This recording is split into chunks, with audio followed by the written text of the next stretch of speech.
1922 CNC head sniper design para sa ating Wave 125 or XRM 125 mga bossing.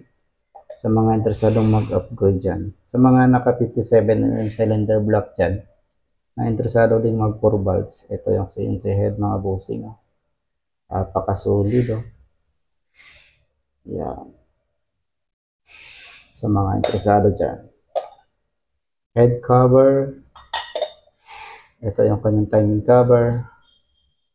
Manifold. Andito naman yung kanyang timing gear, valve spring, mga retainer. Ano tawag nito? Yung rocker arm. Siyempre yung kanyang engine valves mga boss. Cams. Meron na rin yung cams mga boss. Yung cams, pang sniper yan. Kaya kung gusto nyo din magtaas pa ng left ng cams, pwede kasi pang sniper tong cams mga bossing. Meron na rin siyang kasamang bearing. So, ayan. Ito yung 57mm cylinder block mga bossing.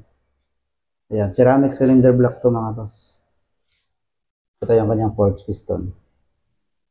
Anodized forged piston. Ring. Bali, burkit na din to mga bossing.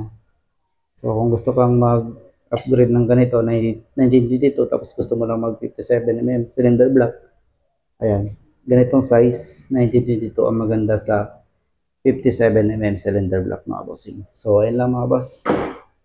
Ang ating updates ngayon sa mga interesado. Ride safe mga boss.